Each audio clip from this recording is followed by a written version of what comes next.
Hello and welcome back to the I Fox Juice podcast. I'm your host Juice, and I'm here with my co-host, the fuck you Kobe to my Kobe Covington. Rain. Dude, did you hear that? Did I hear it? Did I hear it? Jesus Christ, man. Okay, so tell you the truth, I actually thought a fight broke out in the stands because I forget who was fighting at the time. It wasn't like the most exciting thing. It was a decent fight from what I remember. But all of a sudden, I saw people standing up and looking over like the barricade. Keep in mind, I'm not in the most expensive seats. I'm kind of high up there. So when you see people standing up and looking, I figure some shit's going down.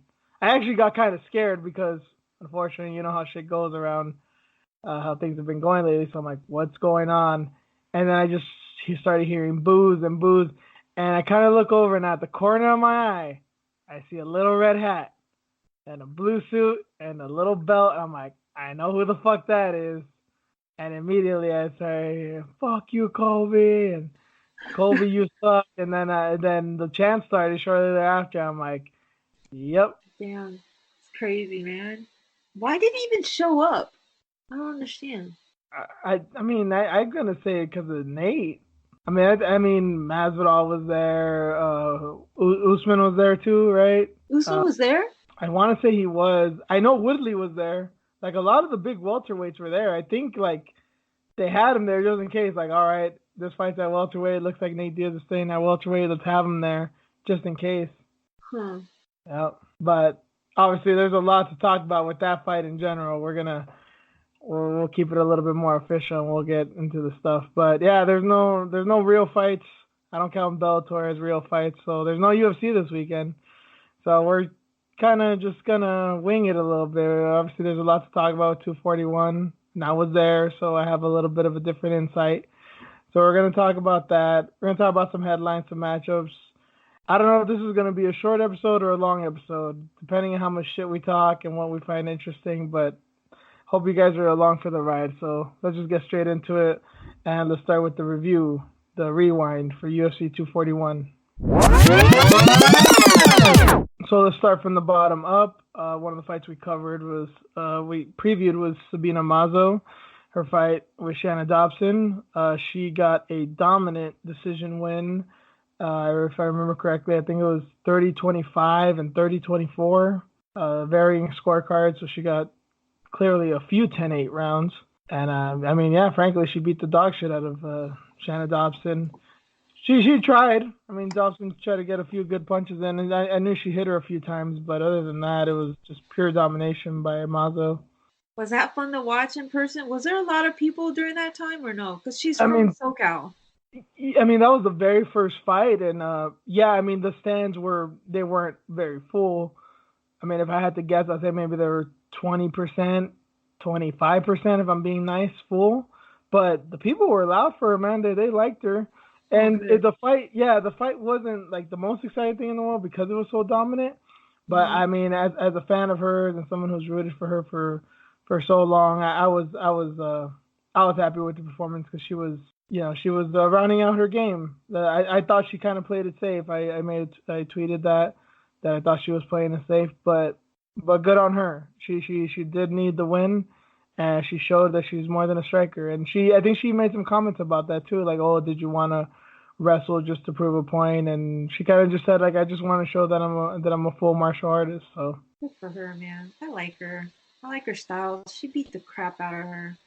She's so she's kind of just an unassuming girl all around. I think, like, she doesn't seem that ferocious, and she's not the meanest fighter, but then you see some of her like head kick knockouts, like, oh shit, she's got a little bit of dog in her. It just doesn't come out too often.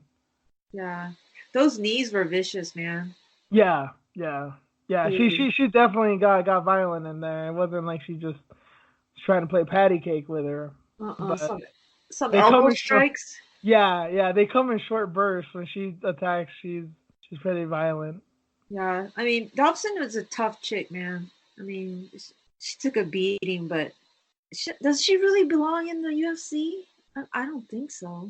Probably not. And then, I mean, I think I don't know who. I didn't really watch that season of The Ultimate Fighter. I know she beat Ariel Beck in like one of the tough fights, the finale fight or whatever. But Ariel Beck ain't all that either. So I don't know. I mean, flyweight is so tough. I know people say it's so shallow, but these girls are coming up and coming up quick. And yeah, I definitely think she should go to Invicta, especially right now that a few months or in a month or two they're gonna have that Rising tournament, the same one that they had with Brianna Van Buren, but it's gonna be for the flyweights this time. So I think she could. I mean, unless she's like a late replacement, they cut her right away. Maybe she won't go into that. But if they keep doing things like that in the future, maybe they could do good. Because if you look at like Kaylin Curran, she was in the last tournament and she almost won, and she was sucking in the UFC. So I think there's a place for women like that. But you know, good on Mazo. But yeah, this was kind of made to be a showcase. But she did all that and then some, I think. Right. Well, good for her. I'm happy for her. So she's what, 7-1 now? Yes, because I think she was 6-0. She lost to Moros. So yeah, 7-1. I think that sounds about right. And I finally heard her speak Spanish. I saw the post-fight press conference, some kind of scrum on YouTube, and she spoke Spanish. I hadn't heard her. She's so white that I almost forget that she does speak Spanish. But yeah, she speaks it perfectly. I was like, oh, okay, yes, you do. Oh, that was cool. And it was cool too because she said in Spanish, she was like basically like, yeah, I don't want to fight just for Colombia. I want to fight for all of Latin America, all of South America, all the women out there. So she was like being real, I am woman, hear me roar type shit. But it was cool.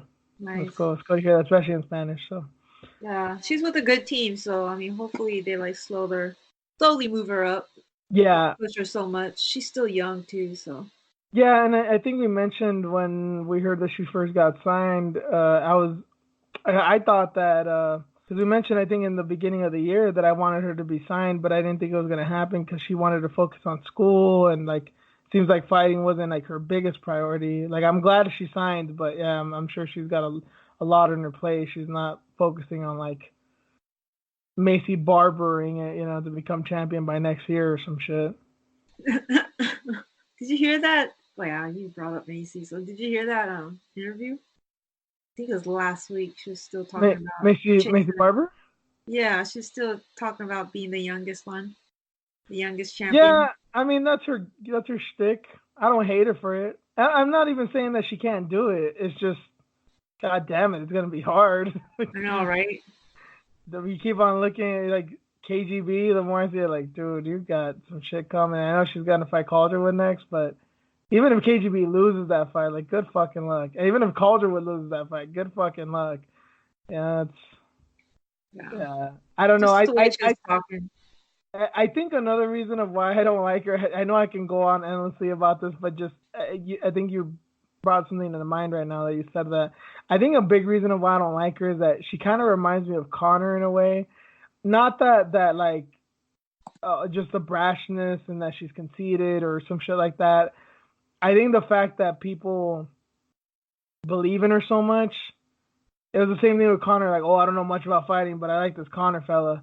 And being such a big women's MMA fan, it's like this girl talking all this shit and saying all this is like not that I mind it. Be confident, that's cool with me. But it's like the people that are like, yeah, she's the next champ. That's the next big thing. She's the only one I want to watch. It's like, yeah, clearly you're one of those people like, yeah, women's MMA fight sucks, but I like Amanda Nunes because she knocks bitches out. Like, you're one of those type of people.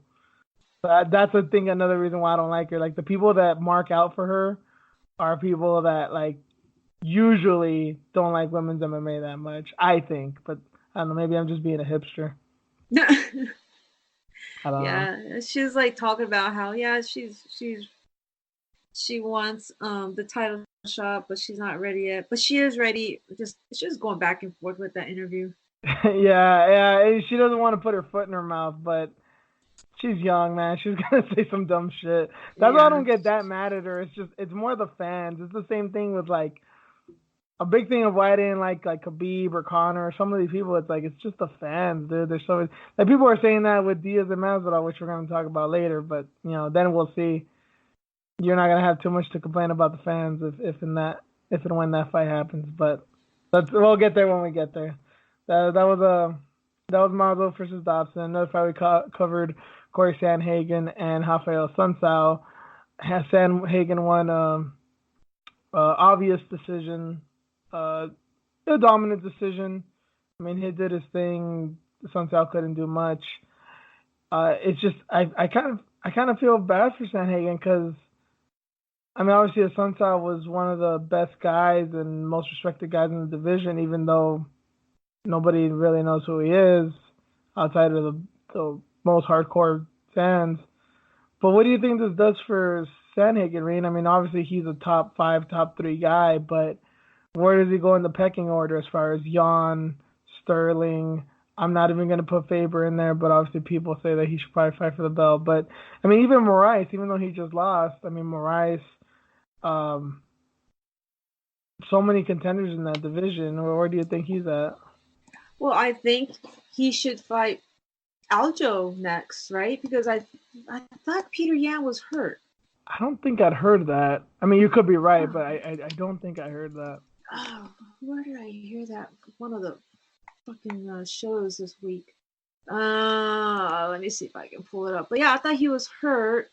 I guess I wouldn't be surprised because I think Jan was the original one to call for an interim fight. I think it was like right before or right after Sterling won. Yeah. Saying kind of like, let's get this shit over with because we don't know what Cejudo's going to do type thing. So Peter Yan out of action due to elbow surgery, and that was June 26th. Oh, okay. Yeah, I may have heard about. Oh, okay. I think that's why I forgot that it was a surgery, not like a. That's not necessarily an injury. He's just probably taking care of shit, Yeah. So that was what, almost a month ago. It would be a month. And that was, I think, what, 2 or 3 weeks after his fight. Yeah. So I wonder, what they'll do. Just wait for him to recover, and be ready to go again. And do like an interim bout, because who knows what Cejudo's going to do, but isn't White calling him to fight Benavidez? Yeah. Yeah, you saw that comment, right? It said he better fight Benavidez or let go of the belt. Right. Which, I mean, I wouldn't put it past Cejudo to just give up the belt. I mean, I don't know. I all these money fights that he's talking about, I don't know what he's going to get. I don't know. I don't know what to say as far as all that, because he clearly has options, which is good, but he doesn't have like Conor McGregor options. Like I remember after he beat Aldo, people are like, who's he gonna fight? Is he gonna fight Dos Anjos? Is he gonna fight Nate Diaz? Is he gonna fight Cerrone? Is he gonna fight Frankie Edgar? And all of those fights would have been good, and they all would have been money fights. But Cejudo is not in that position. He has a lot of contenders, but there's no real obvious contender, and there's no real big fight. Mm-hmm. I mean, I guess if you want. Well, did you see I don't know if he did it on the broadcast. I keep on confusing podcast and broadcast. It's fucking terrible. Oh my god, I sound so full of myself. Maybe that's just me. But anyway, no, he brought it up on the post-fight, the ESPN post-fight show. He made a shirt for Dominic Cruz. He said that he's his tune-up fight. What the hell? Oh, well, he needs to have shoulder surgery too, right? That's Henry Cejudo. I thought he did already, and remember they were saying that he may be able to fight in November, and then remember they still haven't had a headliner for MSG, so I guess he could be a main event or a co-main event, depending how you slot him in. But at that, I mean, I don't think him and Benavidez are gonna sell. That to me, that's the reason why I wouldn't be surprised to put it past them, because him and Benavidez doesn't sell. Like, yeah, the first fight was awesome, but nobody remembers it. Right. Yeah. And yeah, he should fight. He should fight him, but there's other options. Yeah, he doesn't care to fight Benavidez. He's not motivated to fight. He's not motivated to fight him. He should, because he technically did lose to him, but I think he feels like he beat him. Like a lot of people think that he beat him, and he could just be like, oh, fuck it. That was a bad decision. Yeah. I don't feel bad about it. Yeah, so like, not my fault. Right. So he's not really motivated to fight him. So I wonder. I wonder if he's just gonna give up the belt and just be like, screw it, I'll just stick with bantamweight. Because why go through that cut? Yeah, that brings up questions of what Benavidez or do or he'll fight, but obviously we can get there when we get there. But yeah, as far as bantamweight, so you kind of think, so you think Sterling, Sanhagen and Sterling is what makes sense if Cejudo actually does defend the flyweight belt. Yeah, I mean, yeah, I think that'll be a better call than going with Marlon. God, he's dangerous too. It'll be a good test. I mean, they're two tall guys, Sterling and Corey. Sterling that tall? I know Sterling's got like some reach on him, but I don't know how tall he is. I feel like I may be taller than him, and I'm like 5'8". What? Let me check.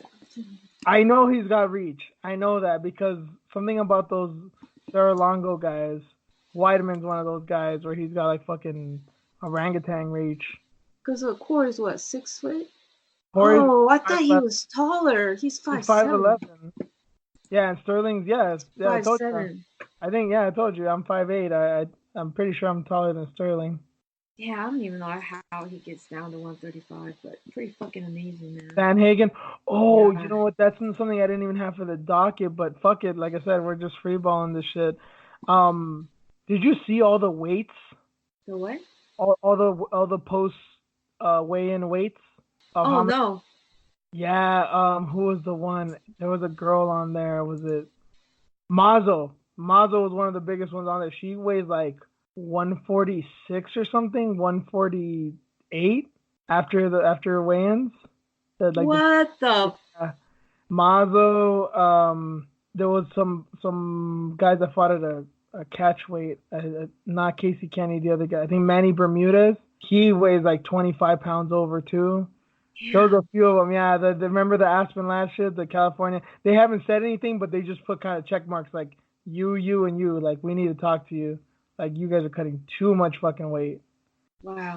Even Diaz, even Nate Diaz, like I think he was like at 180, which obviously isn't that bad for coming from 170. I think Pettis was like 175, 176.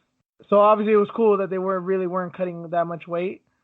But yeah, even them, like they're still cutting weight a little bit. Crazy, man. Yeah, I wish I had the list in front of me. I totally forgot about that until we were just talking about it. But yeah, Sanhagen was one of the taller ones. Yeah, he was like at 150 something, almost 160, I think.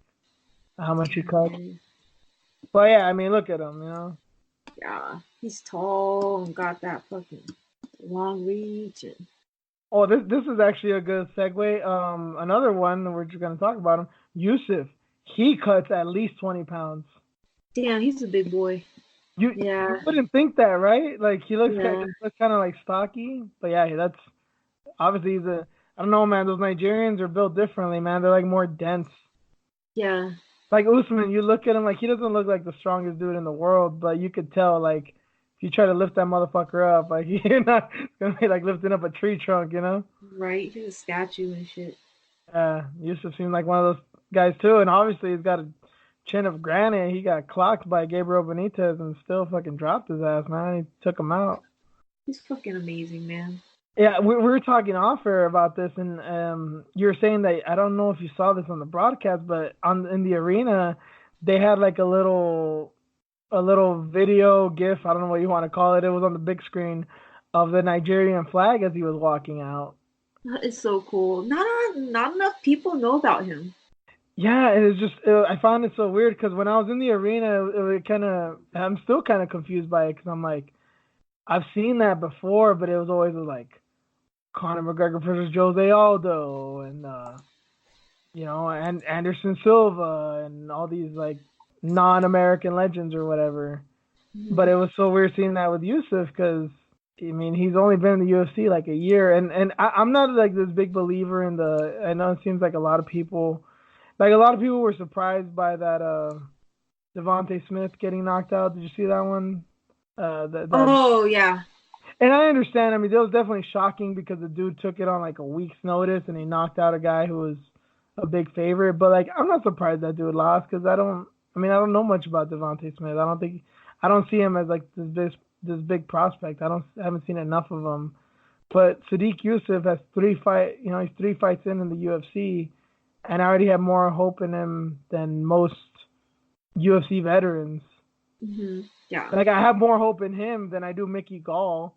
Mickey Gall's had what 5, 6 fights already. Like you know what I mean? Like I've seen so much in so little time with him. He's so exciting and he has an interesting backstory. So, yeah, whatever they're doing with him, that marketing that they did, hopefully they continue to do things like that with him. Yeah, he could be one of these catapult. I mean, obviously this has a lot to do with Usman and Adesanya being champions, especially if Adesanya beats Whitaker. But it seems like they are interested in going into Africa sometime soon. I don't know where. If I had to guess, I'd assume probably South Africa. I know it's dangerous down there, but it's probably less dangerous than some of the other places. Like China. Like China right now. Well, let's save that conversation for next week, Rain. And maybe things will calm down by then. You never know. Yeah, hopefully. Yeah, right. have you seen some of these videos? There was a video I think yesterday I saw of protesters blocking the subway station and shit. It's getting crazy down there. Yeah, I've seen some of those the attacks. That's fucked up. It's getting real bad down there. You gotta be. There's a country of 1 billion people and a few hundred are gathering up and saying "fuck you" and "fuck you" and everything that you do. That's bad. Yeah, this. I thought I saw a video of an innocent like old lady just Oh yeah, walking get attacked. some of these people are just beating fucking anybody up, just Yeah. anybody in their way, indiscriminately. Kids, old people, men, women, the fuck out of here. They are not playing around. Insane, man. Yeah, I mean, UFC Africa seems like a thing. They did talk about that at the post-fight press conference, and Dana kind of made a comment about EFC, which is a big African promotion, and France because they're legalizing it in a few months now, and it seems like Dana's interested to go to France, and partly kind of sees it as not just a European thing, go to a big European market, but that there's a lot of immigrants in France and a lot of African immigrants, so I guess he wants to test the waters there. If he sees a lot of Africans there, that he'll be more inclined to probably go to Africa. Good, man. Good. International. Maybe he'll pick up some boxers too. Africa's definitely been known for some of their boxers, not including Idi Amin, who wasn't just a boxer, but he also used to eat people and feed people to alligators. But that's a conversation for another day. If you guys don't know who Idi Amin is, you should look him up. It'll terrify you. If you guys seen The Last King of Scotland, that was him. That was a real guy, and he was terrifying. Also a boxer. But the one question I kind of have, as much as I believe and I'm a fan of Yusuf, I had this question about him. We still haven't really seen him wrestle. And we've seen it time and time again. Guys are awesome. Put them on their back. They ain't shit. And there is that small question. Unfortunately, he's a Lloyd Irving guy. So that's the one critique I have of him. I hope he gets out of there soon. But either way, Lloyd Irving tends to have decent jiu-jitsu students. So I hope he could take care of himself on the floor. But I don't know if he can stop a takedown. It could be like a Carlos Condit situation where he's good but can't stop takedowns. So what do you think? Do you think you have like a matchup in mind, or what do you think just about the whole grappling and wrestling angle? Yeah, I thought he had fought 3 times this year, but it's only 2. But close enough. The last fight was December. I mean, might as well be. Yeah, so maybe he can take one more fight this year. But I wonder in between, like, all these matchups, he is working on that piece. Because I wonder that too earlier today, just thinking about this card. And I'm like, God, I want to see more of Yusuf. I'm a fan of his. I like his work. But I just wonder what else he has. And, people would talk about that back in the day. And I guess they still kind of talk about British people. A lot of Europeans, like, well, they're good, but they can't wrestle. I don't know much about African wrestling, and I don't even want to necessarily even say Africa because I think he's lived in the States for a long time. But like I said, yeah, I know he has a jiu-jitsu base because he's with Irving, but I don't know. I don't think he wrestled in high school. I don't know if he went to college or wrestled in college. I don't know much about that aspect of it, so I do want to see that out. I know he's not necessarily a wrestler, and I know he's got a fight booked, and maybe this is just me just hating. But what do you think of this fight? I think this would be a good matchup, the type of fight I like, and a very sellable fight. Should he get past them, I think he should. I think he should fight Kron Gracie next. What? You don't think that'll be a good fight? Wow. I know that Kron's not exactly a wrestler, but we've seen obviously his takedowns his grappling is good, and he'll even pull guard on you. So. Oh my god. I mean, that sounds like a good matchup for him, but at the same time, I'm like, wow, is that too soon? That's a Well, to lot. me, it's also like, is it too soon for Kron? Because I think people are sleeping on Yusuf. See, this is the thing. This is a big thing, and I don't know if I've ever said this, but this is a big reason of why I love Invicta. Especially, they don't do it so much anymore because the UFC swallows up these girls so quick. But what I loved in Invicta when I first started watching it, I mean, Rose Namajunas and Tisha Torres fought each other there on like their third professional fight. Like Rose was like 2-1 or something, and Tisha was like 3-0, 4-0, and they fought each other. They were like 20, 22 years old. But I loved it because I knew that they were both talented. I'm like, these girls are the future of the division. So I thought, at least I was right about one of them. But they fought each other. It's like, all right, you're both prospects, but we're not going to protect you. We're not going to protect you from one another. You're going to fight, and then we're going to see who the real prospect is. And that's what I want to see with Yusuf and Gracie. Wow, dude. Yeah, I mean, that would be a good matchup. If Kron can get past Cub. And then I started thinking if Swanson beats him, Oh, at that point I don't know if I still want to see Gracie and him or if I want to see Swanson and Yusuf. And then if that's the case, that's a fucking war waiting to happen. Because yeah. obviously Swanson ain't who he used to be, but he can still brawl with the best of them. And I mean, I think Yusuf will welcome a brawl.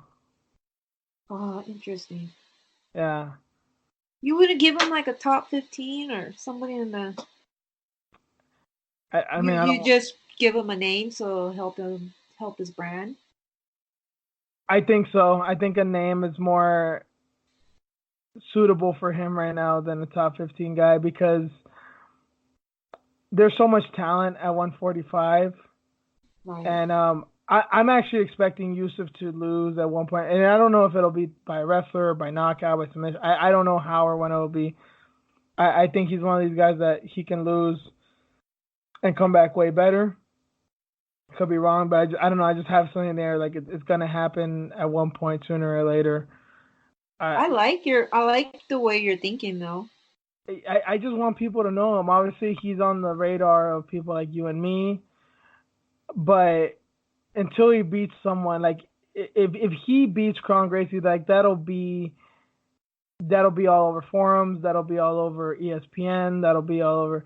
Yeah, is Kron Gracie the most famous guy? No, but he has the Gracie name, and then obviously he's also attached to Nate Diaz, and Nate's probably gonna talk about it. He might talk shit about him or whatever, but it's like, well, you got to do like Nate talking about you, then that's going to up your profile. And then, like I said, if Swanson wins, that's just a big fight, and that's just going to exciting fight. And people know who Cub is, so they'll be like, all right, especially if he beats him, like, all right, who is this kid who just beat Cub? Interesting. I got to see his age. I forget how old he is. I know he's young. I don't remember if he's 25 or younger, but yeah, I think not bring him up slow, but give him a name and maybe give him a top 15 guy, and then from there, if you want to give him top 10, top 5, or just another big name, I'm down for it, I guess. Oh God. Okay, I'm down with the calm one. Okay, all right. Well, I'm down with that. when I first heard it, when I first said it, you were kind of like, I thought you were gonna say like, what the fuck? Like, are you crazy? And I had maybe to that think is what you about were it. thinking, but you came around to it. That's good. Yeah, I had to think about it because I'm like, is that way too soon for somebody like that, like a specialist? But I You never get know, it. right? Yeah, I get it with the whole, the branding and getting his name out. So okay, I'm Yeah. down with that. And just one last thing I wanted to say too, that I love the post fight interview of just some of the stuff you're saying. Like Life's thrown some hard shit at me, and if you guys know anything about him, as we've talked about in the show, he's definitely had some hard shit in his life. But then I also like Gabriel Benitez pulling kind of a dick move, but interrupting him and telling him next time. Like that was so Mexican of him to be like, yep, like it's never a done fight with him, man. And I respected that. That was cool of him, and that was cool that Yusuf didn't get angry about it, but he knew how that was going, and that was interesting. I thought that was cool. I thought that was cool. But yeah, let's get into the meat and potatoes of it. One of the co-main event, I guess. Yoel Romero and Paulo Costa. I guess let's go with the elephant in the room. Who won? Sorry, but Paulo. I picked Romero. Yeah, we both did, and we both did, and we both did, and I watching it live, being there, I thought Costa won too. I will say I can see the argument for Romero. I didn't think it was like a clear cut decision, but the way that people booed in the arena and this whole robbery talk is just nonsense to me. Yeah, I didn't think he was robbed. I mean, I love Romero, man. Say what you want, but he's 42. He's still doing the damn thing. I don't know if he can go for a run again for the title, but I mean, he did win over $20 million. So does he really need to fight? Remember, that's not guaranteed. That's still TBD. I thought he said he got paid out. God damn, if he did and he's still fighting. If he did and he's still fighting. No, I was going to say he may have more money than Conor, but that's bullshit. Conor, well, theoretically has $100 million in the bank, but. Yeah, I thought he told somebody in one of the scrums. I've seen so much like footage of Nate Diaz and Pettis that like I forget some of the information that goes through me. But you got to remember with Romero. I'm not saying that Cubans are liars, but also we don't know how old he is, so he could be lying about a lot of shit. That's true, huh? He's probably like really 45 or some shit. I was saying last week he's probably 68. We don't know. Genes are amazing. Damn, man. I thought it was gonna be a quick knockout by either or, so I was surprised to see it go the distance. Yeah, the watching the first, I mean, it was basically guns blazing from second one. But yeah, the first 2-3 minutes, I'm like, dude, this is gonna be like Lineker and Rivera just swinging until one of them falls, and they did fall. Motherfuckers got back up though. I was so impressed by Costa. I didn't go for Costa. I didn't want him to win, and I mean, I was kind of sure that he did win the decision, but I was just so impressed with him, that durability. Say what you want about that, he probably took he ate too many acai bowls or whatever you want about him. But that shit doesn't give you the heart that guy has, man. That dude is fucking tough as nails. And one thing that people I think are overlooking, I mean, this fight was like kind of almost like a freak show fight. It reminded me a lot of like Overeem and Lesnar, where you just want to see these two gigantic guys go at it, and people forget about the skill. And obviously, we thought that Romero would win because of his experience, but man, I gotta say, Costa has some of the best kicks in the game, man. Yeah, he's not Edson Barboza or nothing, but the way he throws them, Jesus, like that would be scary on a heavy bag. And the way he hit Romero with some of these body kicks, god damn, they're disgusting. So insane. So did you hear all the punches and everything that was going on in that fight? Because it looked scary and it sounded scary when I was watching it. It was hard because people were so loud. Okay. The kicks I did hear. That's why I wanted to give them that respect, because even through the cheers and everything, I can hear those kicks, and it sounded disgusting. But yeah, I mean, it was definitely violent. It doesn't matter how close. That I mentioned it last week. That's one of the few fights I've ever recalled. Like I don't mind being in the cheap seats and shit, but that's a fight that I wanted to be up close and personal with, because I wanted to hear these fucking, meat packing sounds of fucking fist on flesh and shins against skull and shit like that. Yeah, it was goddamn awful, but amazing at the same time. It's crazy because at the weigh-ins, Yoel was last, and it took him a while to come out and Mm-hmm. weigh in. Dude, you were at weigh-ins. Like, did you have to sit there and wait for a while? Well, wasn't okay. One, I got there as soon as Romero and Costa came out, so I only saw the last three fights as far as the weigh-ins go, and that was the ceremony Okay. weigh-in. I wasn't there in the morning. The Okay. morning is when, yeah, he took like an hour and a half to get weighed in. I was keeping track on online though. Yeah, he was. Everybody came out within like the first 20 minutes, like one after the other, and then I think there was like 3 or 4 people left, and then they came out pretty quick, and then yeah, Romero was last one. Everyone's like, yeah, of course it's Romero. Who knows? It's insane. He didn't even have to cut that much. He actually cut what? He went down to 184? 184 and a half. Costa, and then that was another thing that came out during those the CSAC things about the weight. Costa weighed way more than Romero. I think Romero only cut like 15 pounds or something, and Costa cut like 20 something. Holy shit. Yeah, Costa is probably bigger than even he looks. A big boy. But yeah, Romero, even as big as he is, like at least on this fight, he didn't come in that heavy. At least not for the actual fight. I think they didn't even I don't think they highlighted his name as far as the whole weight cut thing. I think they highlighted Costas, but I don't think they mentioned Romero and the whole you're cutting too much weight stuff. Yeah, man. So crazy, man. With him, it's just an age thing. Yeah. You know, I think that's the reason he has trouble making weight. It's just the older you get, the harder it is to come off. Wonder what's next for him. What he's gonna do. For Romero or Costa? Romero. I hope he has a few more fights left in him, and by a few, I literally mean like 2, 3 tops. People loved him. I'll say this: being in that arena, well, people hated Costa, which is just funny because this is just a fight of. And then I find it so funny that they're both calling each other cheaters and dirty. It's like, come on, man, don't be throwing stones, you know. But So the fans were all aboard with Romero, and they hated Costa. That's just a big reason why I think people started booing when Costa won, is that they didn't want him to win.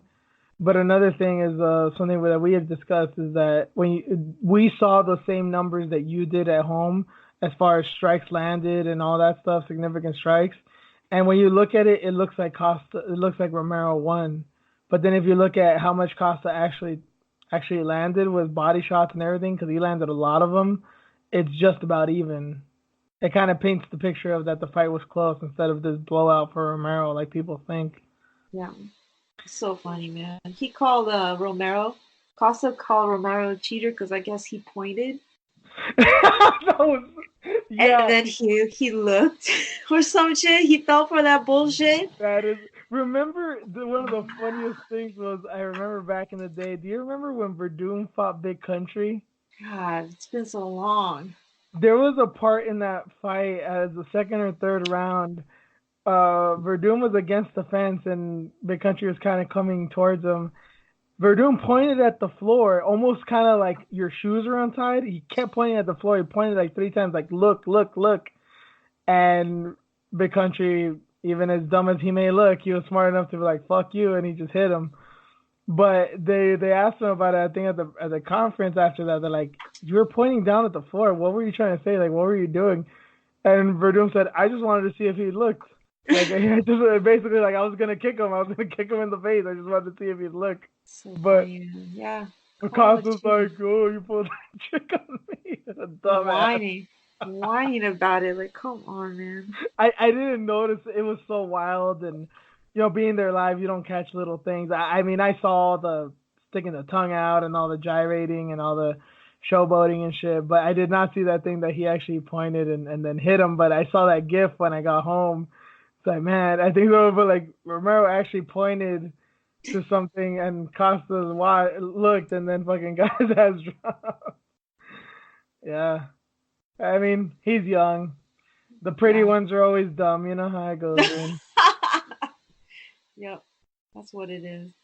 And that goes across gender, by the way. I'm not saying that for men or women. I'm saying that for both. Oh man, he's a little little dingbat. I never heard I never heard a woman call a dude a dink fat, but I love it. That's In awesome. this case, it fits. It's like, come Yes. on, it's a fight. God damn, he's good You, looking, but got you nothing going don't, on up there. right? Like, just be quiet. That's why I'm like, I'm not impressed. Like, oh, he's bodied up. Okay, he's good looking. Okay, You no, it accept all doesn't. these things about him, but it just doesn't do anything for It you. doesn't. Nothing. Because it's just yeah. He doesn't seem too bright. He's just he's just a I'll, thing. dude. I'll go after Yoel over Costa. Well, Any cause day. he got money and he got good food. Oh man, I don't even care about the money. He's got. He's Cuban. Yeah, the food. Yeah, he got me Yeah, on the food. I He don't knows how blame. to wrestle. Yeah. Oh, and you've seen how those as of it's kind of funny. Like my lady and I have this discussion about different cultures of like I remember I was hearing someone's podcast. It may have been Joe Rogan, but I heard someone here saying about you're talking to like Brazilian fighters and they're talking about like, the whole Me Too stuff about different customs and cultures and obviously how women in different cultures like they say there's a lot. I remember a lot of French women are complaining when the whole Me Too stuff happened because they're like, dude, we want men to be men. Like, they like a guy to be fucking aggressive and rough and whatever, which is, say what you want about it. That's just what some of these women were saying. But I think it was Joe Rogan he was saying about some fighter that he was talking to. They're like, yeah, dude, like in Brazil, the fighters tell me that as far as the women go, like, yeah, like you better be trying to fuck them. It's not a thing like, oh, I want you to be cute and play hard to get and all that. It's like, nah, you better make it well known that you want to fuck me type shit. And it's and it's funny with we always talk about. I remember Joey Diaz went on there too, and he was talking about like, oh, look at their dance, like the girl's hiding the pussy from the guy, and it's kind of like a game of catch and mouse, and it's like this cute little dance of keeping away with the woman's pussy and shit. And my lady and I always talk about that. They're like, yeah, Cubans are sensual, like they like to be sexy and shit, but Brazilians are just sexual. They're fucking put their ass in your face and tits all out, and like they don't give a fuck, man. It was funny seeing this fight, especially given that it's two bodied up dudes. Like I never said this. I wanted to say this in the lead up to it.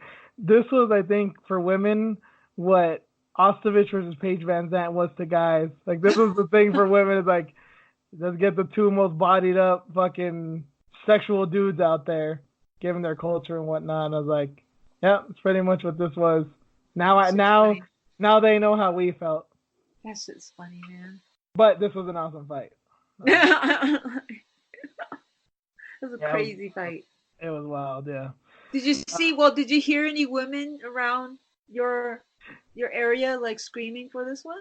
No, I mean like screaming like fuck yeah, this is awesome. I didn't hear like a lot of cheering like I love you, Romero. I didn't hear none of that. I would have loved to have been next to the walkout when Costa came out though. I'm sure if there was women there, they would probably have been fainting and shit and took his shirt off or walking down the aisle and shit. Like I think I tweeted during the fight like my seat saying all that, but if you're near, especially if you're near the walkout, take pictures and videos of Costa walking out and send them to Say My Name to Shannon. I'm sure she'll appreciate it. She was like, yes, please.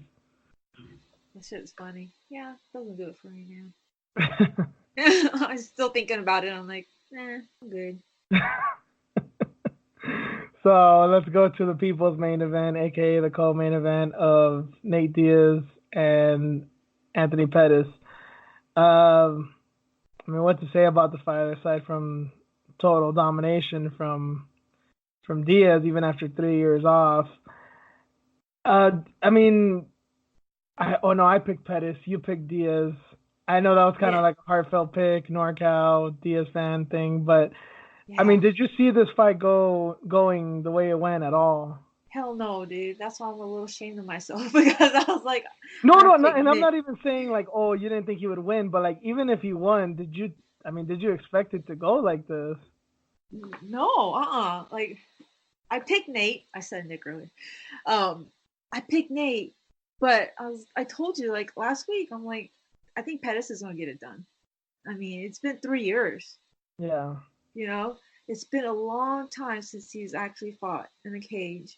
And he's coming up to 170. Pettis has been looking awesome at this new weight class. He's a ranked fighter.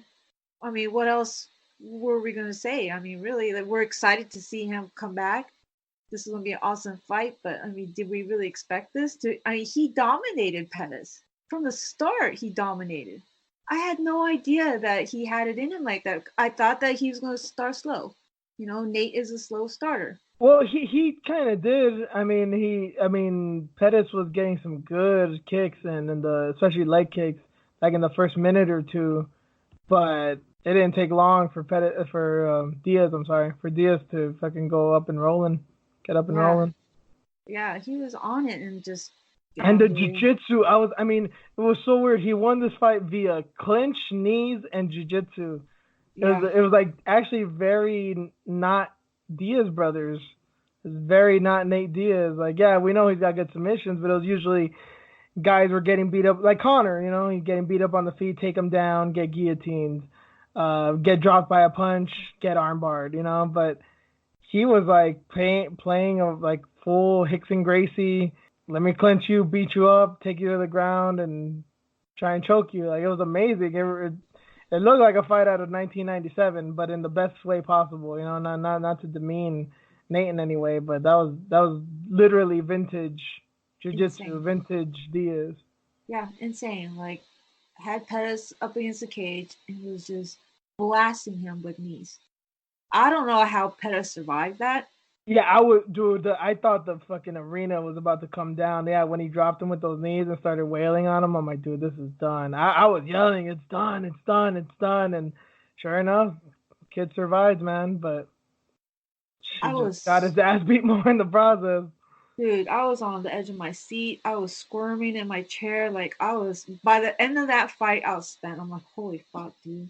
How This do you is think fucking I felt? insane. And to the point where I know that we weren't the only ones, not just being there and seeing it, but I literally saw people walk out of the arena. There was at least a good 100 to 200 people that walked out of the arena after Diaz won. They were there only for that. I don't even know if they knew there was another main event or whether they cared, but yeah, there was people that walked out after the Diaz fight. Shit, they probably needed to go smoke some weed or something.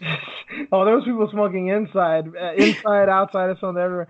Fucking cholos, the fucking bald-headed dudes with goatees and Dodger hats with fucking Nate Diaz shirts, represent everywhere. It was bananas. They came out in full force, man. The Diaz brothers fan, Nate Diaz fans, or something else. Yeah, that's cool. So the whole place erupted when he walked out. Am I Yes, right or wrong? yes. Yeah. That you did not hear wrong. That wasn't like it was amplified on TV. I mean, it was weird just being at weigh-ins, even though, like I said, I didn't see much at weigh-ins. The weirdest thing was being there. I'm like, I knew Nate Diaz was gonna get a lot of cheers, but I thought Pettis would get at least maybe some boos, but a lot of cheers. It was like mostly boos, and I'm like, dude, what the hell? Like, this guy, this guy's a legend in his own right, but they didn't give a shit because it's all about Diaz, man. You Dude, don't fuck that's with the Diaz crazy. brothers. You're just like them. You're either with us or you're against us. Yeah. I'm so happy for Nate. That's fucking amazing, man. He's ranked number 7 now. Oh, is he?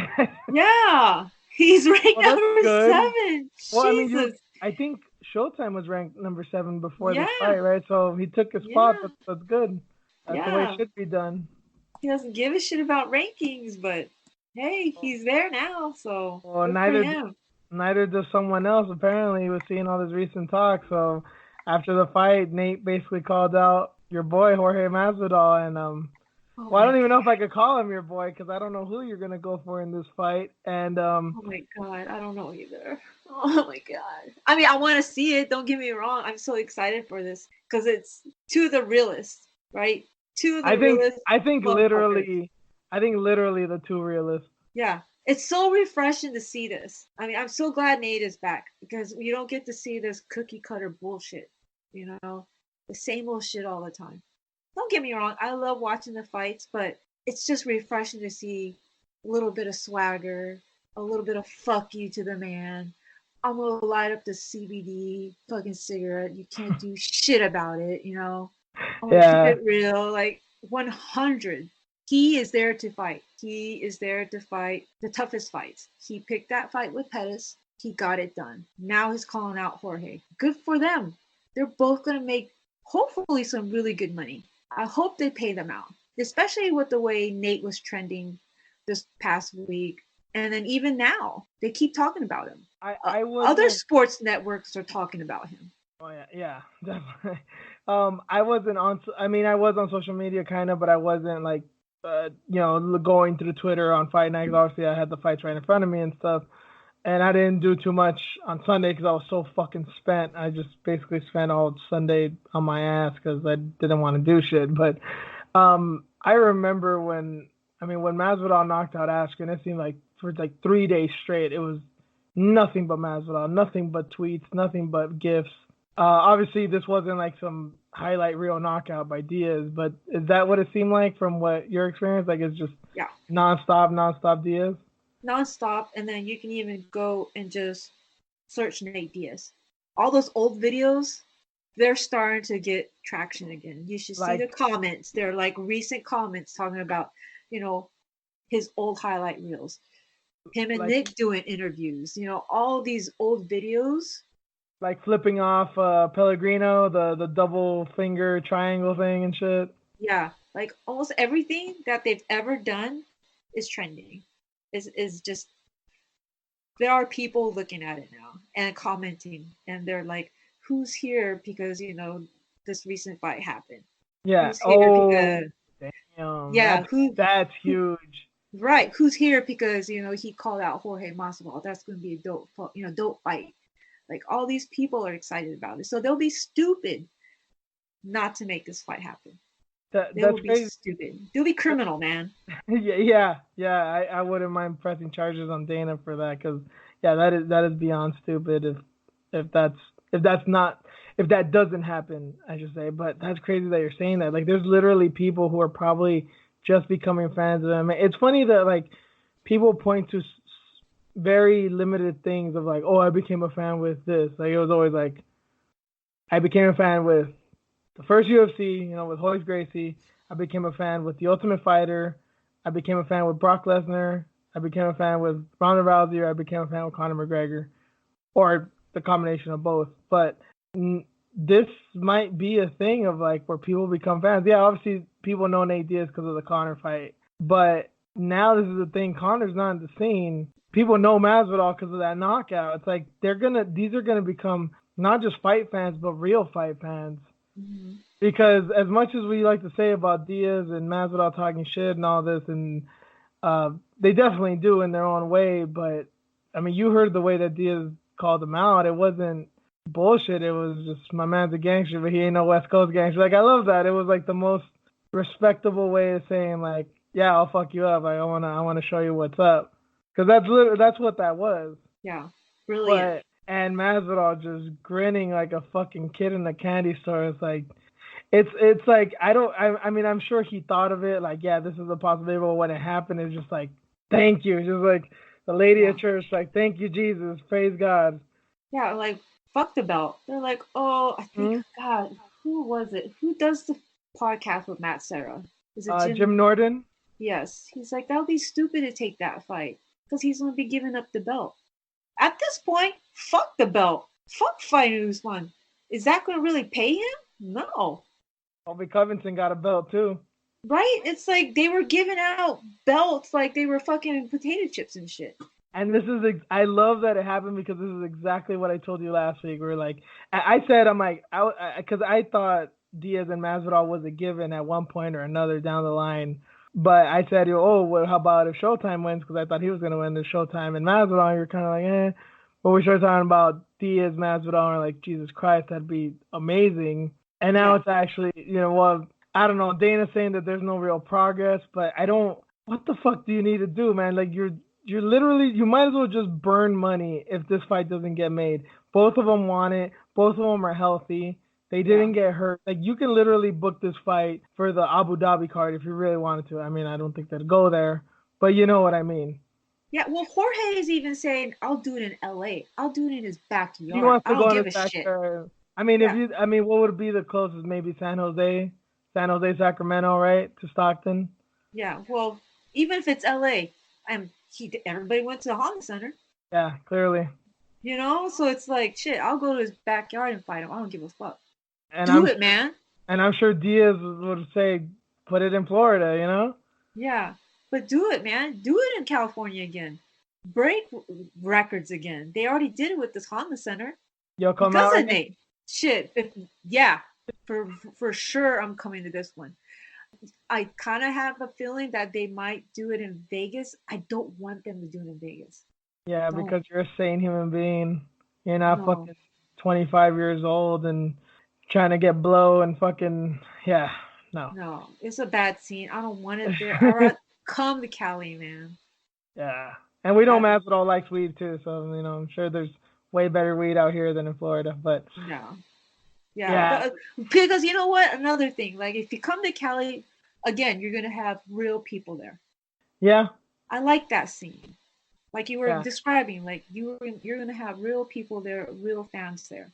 yeah, yeah, I get you. And then, trust me, there was a lot of, I don't know if I'd call them casuals, but definitely hardcore Diaz fans, which sometimes can go into the casual territory. But regardless of what it was, I mean, the people that enjoy the fights, yeah, actually, there were some dickhead fans. I heard some of them. But that's like any other event. I mean, you're gonna run into them, you're gonna hear them, whatever. But for the most part, it was a great event. People were cool. Actually, I did almost see a fight in the parking lot, but I don't know what that was about. That was some stupid shit. That was just fucking children.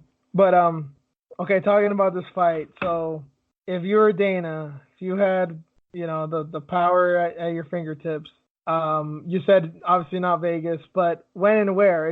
I mean, it can be something scheduled. It can be the MSG card. Obviously, that we don't have a main event for that. God, don't go to Uh, MSG either. Don't go there no either. MSG. Why not? No, Just because you no, don't want to go to New York? no. Fuck that. Don't you have to pay hella money in taxes? Fuck that. Yeah, but I mean, look how much Why the, pay? the Why pay New York? No, no, no. look how That's much the not. McGregor and Alvarez fight made. I mean, I know that was the That's first fight in New York. McGregor because of Boston and the Irish crowd. No, no, no. You want to either do it in Miami or you want to do it Okay, in LA. you're going all out. Oh hell no! Yeah, Miami So or LA. Those are the territories to go. You don't go to the Irish territory. Let's leave that one alone over there. We don't want to talk about Connor. We don't want nothing to do with that bullshit over there. damn. Funny that he actually came out with the video too. By the way, he had a fucking interview with Ariel. Oh, the apology. Yeah. Did they walk into the park? I just saw it before we came on, but I didn't actually watch the video. I just saw the headline. Were they walking through a park? No, no. They And it's not authentic. I don't give a shit. well, there's like a sit down thing. He's probably in Ireland because he can't leave because all this legal shit. And Ariel's in his ESPN studios or whatever. But I just find it convenient that they have an interview with him. Oh, it was like a Skype call? Not really Skype call, but it was all set up. Like he's sitting here Oh, with like a pink shirt, like a salmon color shirt and shit, and he looks all proper. Like he never did a goddamn thing in his life. Like nothing, nothing bad. But it just seems really convenient. Now that they're talking about this huge fight with Nate and Jorge, I four think months later, you want to talk about this I bullshit brawl in the pub and apologize for for that incident. I just find it really convenient. I think Jorge would call a person like that a little slut. Yeah. Well, I think it's bullshit. Like I feel like he's like taking a little shine off of Nate. I don't know. Maybe he got jealous because he didn't get called out by Nate. That bullshit Instagram He got post he or got fucking tweet. stiffed. It's the ex girlfriend. Yeah. You forgot about us. No, boo hoo. Nobody wants. You're not relevant anymore. Now you're trying to make yourself relevant. Diaz wasn't. He wasn't really relevant. He took 3 years off and then one fucking fight turned that around. I love that post afterwards. Like, you've inspired me to come back and this. I went to war with this Mexican animal and shit. It's like, you're pandering a little hard there, buddy. God damn it! Come on, man. Okay, so He's the one that was making fun of him about him training little kids at his, Nick Diaz Academy and making balloon animals. Oh, what the fuck have you been doing? Well, he doesn't work with children. He works with the elderly. Mm-hmm. So he's better than him. amongst other things. Fucking smashing cell phones, throwing dollies. Let's see. What else? I don't know. Anal Oh no, rape. that's alleged. That's alleged. Allegedly, anal raping girls. Got another baby mama somewhere with another Oh, baby, right? also allegedly. Allegedly. Like so many things. Like what the fuck? All Um, this negativity is surrounding you. I mean, yeah, Nate is a bad boy, don't get me wrong. I But think, he's not doing illegal shit. so especially even the smoking weed thing, that's legal here now. And yeah, we shout outs to Ant Walker. I mean, I met him there, and that was really cool actually meeting a real media person, talking to him and Matt Hunter, and it was kind of a dope experience. It was cool that although I missed the weigh-ins, I got the little insight into the world of some of the MMA media with him, Jose Young, a lot of these guys. But shout outs to him. If it wasn't for him, I wouldn't have known that Nate Diaz has a daughter now. I didn't even know he had a girlfriend, much less a kid. And then you filled me in on the little snow bunny he's got. And then yeah, I don't know how old the daughter is, but that was weird. That like it seems like nobody knew about that. I think she's a year old now because she was born last year in March or something. Damn. I had no idea. I just knew that he was with I forgot her name. Misty. She Yes. makes me laugh to death for some reason. I don't know why it makes me laugh that her name's Misty. I don't even know if that's a real name, but when I saw that, I'm like, this makes sense for some weird reason. Yeah, they've been together for a long time. Very cute girl. She's gorgeous. They got two bulldogs together. Very nice house. Like they have Nate, a really good relationship. This Nate, gangster has a good relationship with this girl. Like Nate Diaz is like a good old American boy, man, but he just seems like some ghetto ass Mexican. It's the funniest shit. And then Masvidal, I don't know much about it. I know he's got some kids. I don't know if he's married. I don't know the situation with that, but clearly loves his kids. He doesn't seem like the one that's fucking smacking strippers in the pussy and shit, and yeah, and all the other shit that we hear about. But okay, so yeah, let's get down to it again. So okay, so you want California or Florida? I yeah, understand. yeah. So what do you think would be an ideal day? Because like we said, there seem to be good. They can go right now if they wanted to, but if you look at the schedule, we got China, Abu Dhabi, Australia, MSG, Vegas. So those are all kind of out of the picture. I don't know if there's a New Year's card because sometimes they have those, sometimes they don't. Well, let's see. September, October, November, December. 4 months. If they do it January. I So okay, mean, that might be for ideal. the sake of argument, let's say that there will be a New Year's card. Hmm. Those are usually in Vegas, but if they're having an event in the beginning of December, then maybe they'll have it somewhere else, and then who knows? Maybe it could be LA or Florida. They fucking moved an entire car for John Jones. Remember? They was supposed to be in December At in the end of Vegas. the year when everybody was on fucking vacation. Yeah, so they did it then. But I was gonna say like maybe January if they can do it, if they will do it. They Yeah. could just open up the new year, open up the year with a bang. First quarter ESPN numbers, just do it with a bang. Yeah, That's I mean, gonna carry them out for the entire year and if they I can. hope. I mean, of course, they can put in a title fight that goes. I mean, if that's a co-main event, cool. People are gonna just like this event. They're gonna buy it for the co-main event. I really hope the UFC is just. I hope they're smart enough to make it a 5-round fight.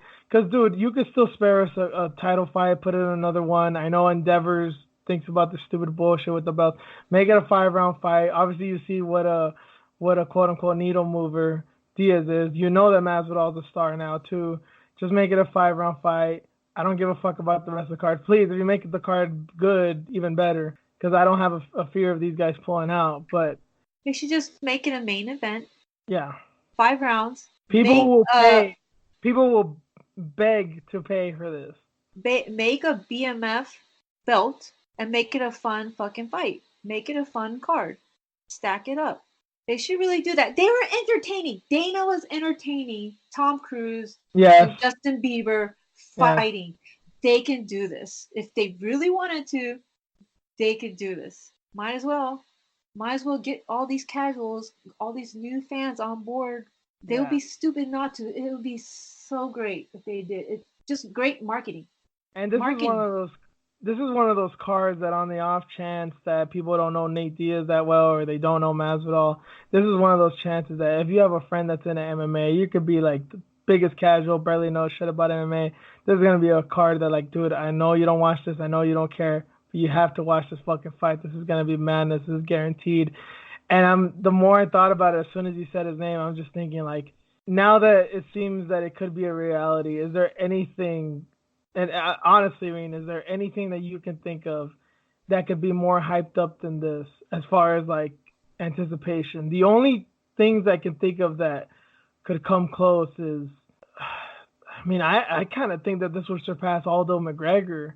Yes. Like this is almost like, and I know it was a different era, but this would be almost like Crow Cop versus Fedor territory, you know, like, and even then that's not fully accurate because that's a different kind of fight. But as far as like counting the days, counting the hours, probably not going to be able to sleep the night before because you're so fucking excited about what might happen. That's a fight that no one's going to stand up and go get a beer during that fight, you know, like that. Those are so rare. Can you honestly think of a fight that's ever happened or that could happen that would have more anticipation than this? Because people talk about like Khabib and GSP or some shit. I'm like, I don't even think that, or Conor and GSP, I don't even think that would have the same anticipation as this. Yeah. No, I don't think so. That's why I think they should just go all out. Do like you don't have to do like a world tour like Aldo McGregor or something, but like no. Go all out. Because I mean, this isn't a thing about shit talking. This is a thing about fighting. But just like put them on ESPN, put them on. Well, they're already on ESPN, but you know, put them on Conan O'Brien or Jimmy Fallon or whatever. You know, like make this a fucking spectacle. Yeah, they can use. But still make it martial arts. Yeah, they could use Jorge's old footage. They could use, you know, Nate Diaz's old footage, or him, you know, at the academy, or Jorge at his gym, or they could do so much. They have so much going for them in and out of the cage. It's insane. It's a gold mine, I think. I mean, Jorge just came off of like this reality show. They can even talk about that. They have so much substance. Like I don't understand if they don't do anything with it. They just lost out. My mom knows Jorge Masvidal because of that reality show. It took her a while to realize. I'm like, is that him? Like, yeah. And I know she's not the only one. There's got to be a lot of Latina parent and whatever moms and dads was like, oh, I've seen that show. Like, wait, that guy fights? Because I know they've talked about it on the show, but it's like then you see it. You see him knocking out Ben Askren. You see him knocking out Darren Till. You see him knocking out Cesar Ferreira, and it's like, holy shit, this guy's a fucking animal. And then I'm sure they'll find out about Nate Diaz soon enough if they don't already know about him. Well, Jorge already has European fans because of what happened with Till. Leon Edwards. Well, Leon Edwards and Till. You know, he has that crowd. And then I'm sure with what's been going on with Conor, Nate has some of those Irish fans that's going to be cheering for him. I mean, you've seen the videos, right, of some of these Irish people putting Proper 12 in the toilet and shit. Yeah. Yeah, I mean, this shit is getting real. I saw this morning, and I was like, oh, shit, this is real now. Like, it's not a joke anymore. Like, thank God. And I was actually grateful, because this isn't even a hating Conor thing. It's like, thank God you guys have some sense. Because honestly, I know I've seen some people, like, they get too crazy about their sports heroes. You know, you see people accused of doing terrible things, domestic abuse and sexual assault and cheating on their taxes and all kinds of shit. And they're like, oh, yeah, but they're awesome. It's cool because they're Mexican or because they're British or because they're French or because what. And it's like, dude, come on. Let's just be real here. They're kind of shitty people. And that's cool. That's like one of their only sports heroes. And they're like, yeah, fuck that guy. Yeah. More money, more problems. But enough of that guy. Yeah. That guy. Yep. But yeah, like it'd just be so crazy that they don't try to do something like out of the box with this one. At least with this one. And it's been entertainment anyways so far. Why not? But this would be a different kind of entertainment because this is the purest form of entertainment because it's not filler. It's not, oh, I'm excited for seeing what's gonna happen at the press conference. It's like, no, it's weirdly enough, you know, like Nick Diaz and Anderson Silva. Nobody gave a shit about that. Nick Diaz didn't say one bad word. Yeah, sure, the fight was okay. But, I mean, you see the first round of that fight, all the taunting and all, like, that was some of the greatest moments in UFC history is that those taunts, even though the fight wasn't even all that good, Like you knew some shit was gonna happen, and even though the fight wasn't competitive, they both tested positive for different things. Like we love that fight. We love that fight, even though it's not that great because of its own thing. And this is gonna be nothing like that. This is gonna be some taunting matches. This is gonna be a fucking fight. It's insane, man. And I will make a promise as well on here. This isn't gonna be like this card. If this fight happens, yes, I will. If you're down to go, I'm down to go. If it's here, if it's in Sacramento, if it's in fucking even in Florida, I'll go. Yeah, I'm going. Even if I have to bring my kid. Nice. Like it's gonna be a once in a lifetime event. So you're coming with me, kid. Yes. And It's yes, like, I even go to Vegas begrudgingly, but yes, I'll go. For this one, I'll go because I can trust that they'll make the fight. shit, I couldn't take my kid to the Metallica concert this year, so might as well take him to the biggest Holy fight. shit. Yeah, might as well take him to the biggest fight of the fucking like combat sports era, like, you know, mixed martial arts. I don't think anything will ever top it, honestly. Oh, if you're a real fight fan, if you've been an old school fight fan, if you've seen everything, it can't compare, man. It's so real. It's funny you mentioned that with your kid. I actually saw a lot of little kids at the weigh-in and at the fight. For real? Yeah, like, I mean, maybe like 8, 10 years old, but clearly, like, most likely their first UFC event. Still with Nate Diaz shirts. You know, it was cool. I was like, damn, this is like a family outing, which is rare for a UFC fight. Like, I've seen some young fans, like, at the Ronda Rousey fight, but, I mean, come on, she's Ronda Rousey, you know, but it was cool seeing it for an Nate Diaz fight. Yeah. But, it's so exciting. We went so long about this. We can only imagine if it actually happens. We'll literally probably just dedicate an episode to this. But Jesus, dude, I'm gonna have to smoke weed if it happens. I will too. And this is coming from a person. Yes, believe it or not, I've never smoked weed, so that may be a first. And yeah, I may be tempted. Yeah. But enough for those guys for right now. When that fight is done, time will come. But let's go to the main event. Oh, I don't want to talk about it. I'm sure you don't, but, well, when a 250-pound Croatian American starts river dancing in the octagon, you got to say a few words about it, because, goddamn, say what you want about Stipe's dancing, that motherfucker can box. I hated him doing that. I'm like, oh, no, you can't even talk right, and now you're dancing. Hey, that's the one dance that white people have mastered, so let them have it. Oh, jeez.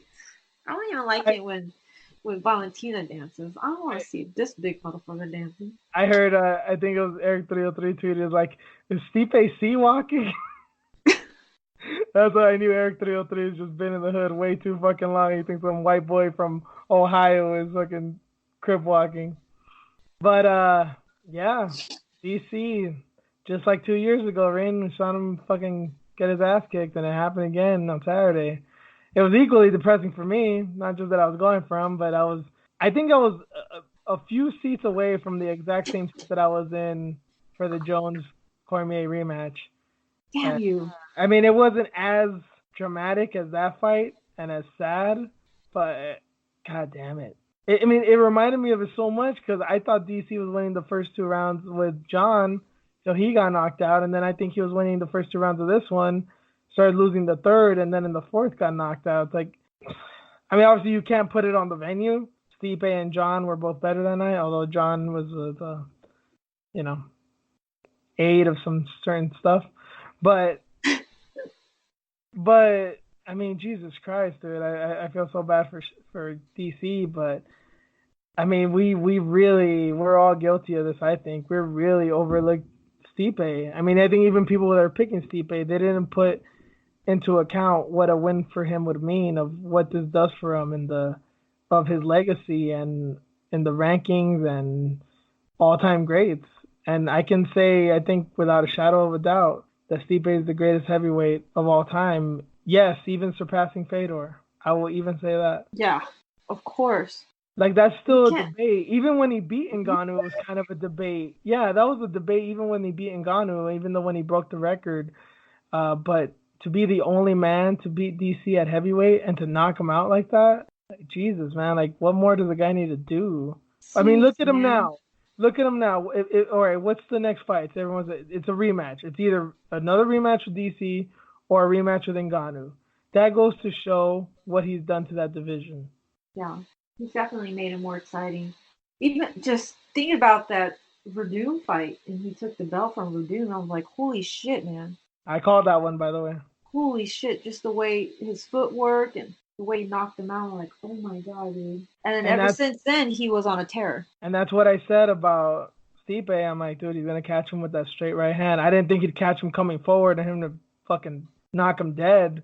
But I knew how good it was after the Arlovsky knockout. It was when he knocked out Arlovsky, I realized how good his boxing was. Yeah, I knew it wasn't the most impressive one, but the way that he was moving, it was so subtle that it almost looked like unimpressive. It was like, okay, he dropped him, so what? But the way that he did it, it was so masterful. And I was like, damn, this guy's got something that.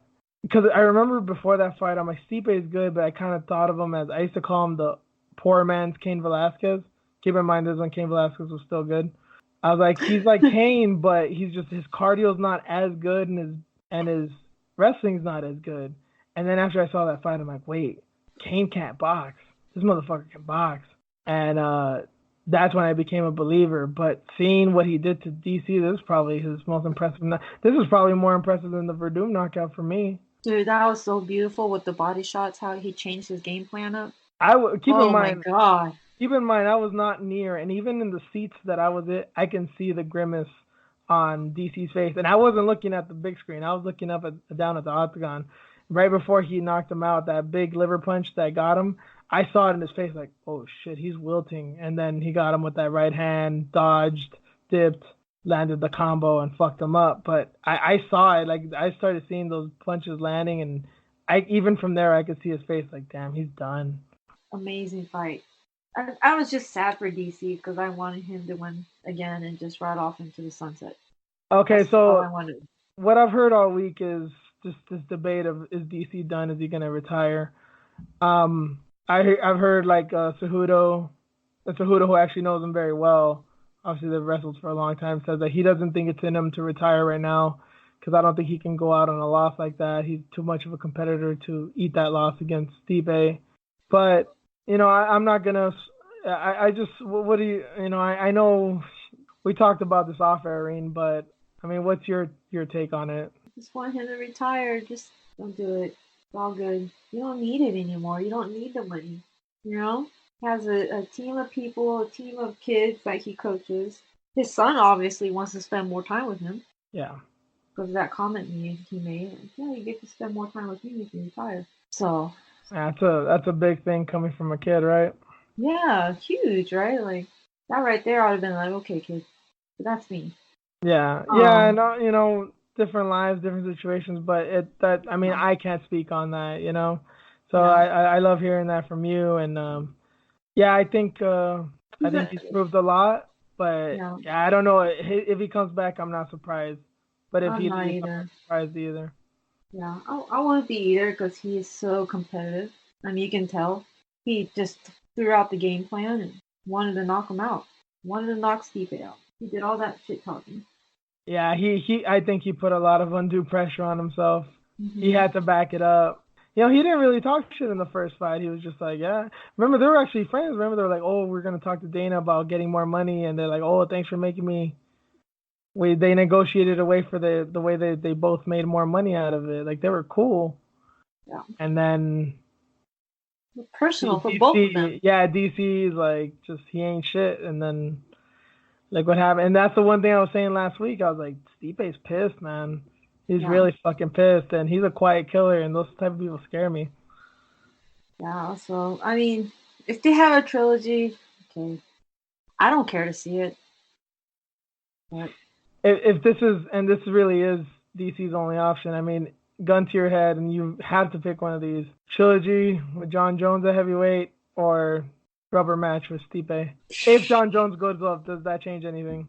I would watch that fight. Okay. I want to see that fight more than Stipe. Jones said that he would go up and fight DC or Stipe, and now he's changed his tune. That's before he fought Thiago Santos, who fucked him up on one leg. Well, he's supposed to be the greatest, but okay. Right? Like, come on, man. You gotta back up your shit, man. Yeah, I But mean, he's a businessman. yeah. People got to remember that with John Jones. People say it about Conor like it's nobody's. Oh, well, he's a businessman. It's like, well, John Jones is too. You got to think about what he's got to protect. And that's why I'm like Jorge and Nate. They're like, fuck it, let's just fight. And this is obviously a business decision too, but it's like, yeah, it's a mutual one. It's not like, oh, I'm looking out for myself. It's like, nah, I want to make money, and I want this dude to make money too, because he's earned it. The same shit that Masvidal's been saying, hey, I want a big money fight. I put my time in. That's what Diaz has been saying this whole time. It's like, well, fuck it. I'll give you the honor, let's do it, homie. Yeah. It's not like, oh, let me protect my legacy. I'll just stay here and still be king of the castle. Yeah. So. And as much as, just on the last word on that too, on the Diaz Masvidal thing, as much people are talking shit, Colby Covington, all these, oh, they don't want a real fight. They don't want to fight a wrestler and this and that. Shut the fuck up. They're going to make so much money. You guys are just fucking jealous, man. Right? Like, why? Yeah. Why fight Colby for what? Well, that's what Diaz said. It's like, who's that guy? Right? Like, what money is he going to make with that one? They barely, what numbers did they do with the Newark card? Not much, right? Like $1 million, like just under or over $1 million. Yeah. I mean, even with the viewers, like, what, they didn't break any records. Yeah. Unless they broke records for, like, the least amount of views. No, it was a good card. Like, it was a well-viewed card, but yeah, no, it wasn't nothing that set the world on fire. All right, so that does it for the rewind, which took up most of this episode, but let's go on to some other stuff. There's no UFC fight, so I won't even play the sound bit here of the headline of the preview. But Bellator 225 is happening. 225 is happening on Saturday. Happening in Connecticut, a rematch between Matt Mitrione and Sergey Karatanov. The first fight ended via nut shot, like 10 seconds into the fight. And here's the weird thing. It's just one thing I wanted to comment on this because a lot of people give Bellator praise for their gloves and the whole there's not a lot of eye pokes in Bellator, which is undisputable. I mean, honestly, there's not a lot of eye gouges in most promotions aside from the UFC. But regardless, they don't have a lot of eye pokes. But Bellator is the only promotion I've seen where I've seen it can count multiple instances where fights have ended via low blow. I've never seen this in UFC. I don't even think I've seen this in boxing. I've maybe seen it once, and I've seen a lot of boxing fights. This is one of those fights. Karatanov looked like he was gonna puke and die when he got kicked in the nuts.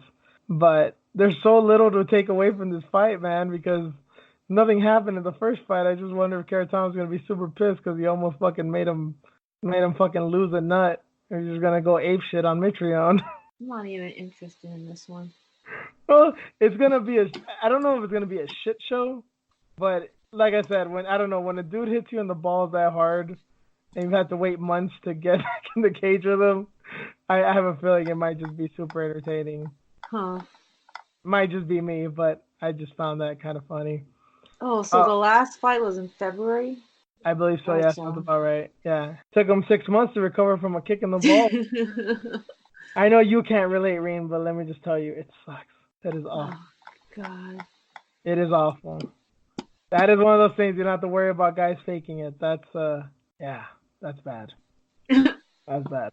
And then Nick Newell's on the undercard. He's on the prelim portion, unfortunately, but I think you could catch those on the zone. Nick Newell's fighting Corey Browning. He's in Connecticut, so he's in his backyard, so rooting for him. And then Mr. Paige Van Zandt, Austin Vanderford, he's fighting in the prelims too. So I'm sure there's a lot of haters, a lot of dudes who love Paige who want to see homeboy get his ass beat, but I'm going for him. He seems like a good guy. Fuck it. Let's go for that dude. But enough of that little thing. Let's get into some headlines.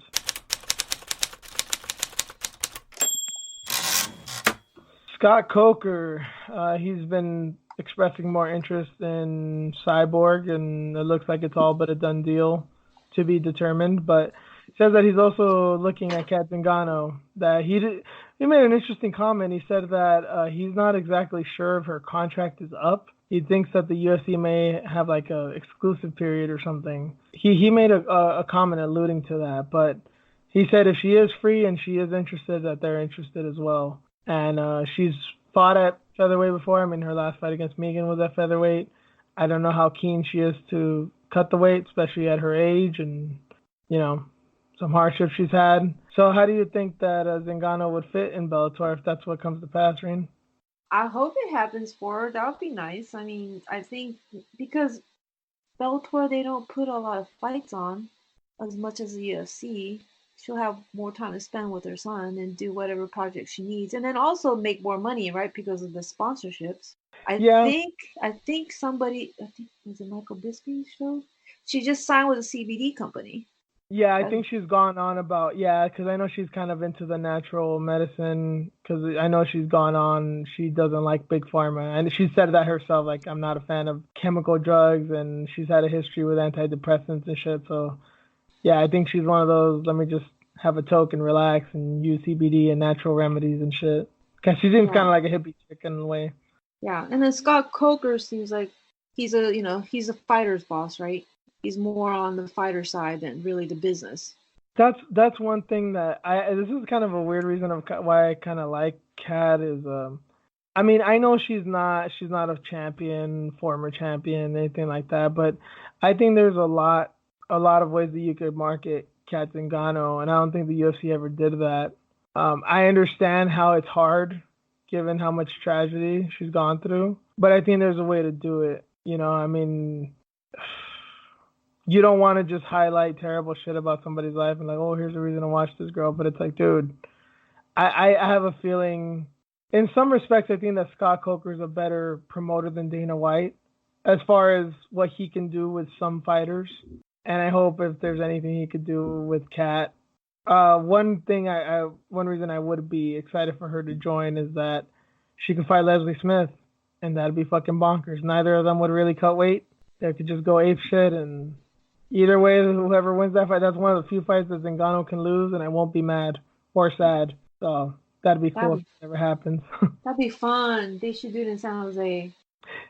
No, lucky you. No, honestly, I'd go to that one. I mean, I'd probably have to buy my ticket the week of the fight because I know Kat, she's had some issues, but yeah, I probably would go to that one too. So yeah, that'd be cool.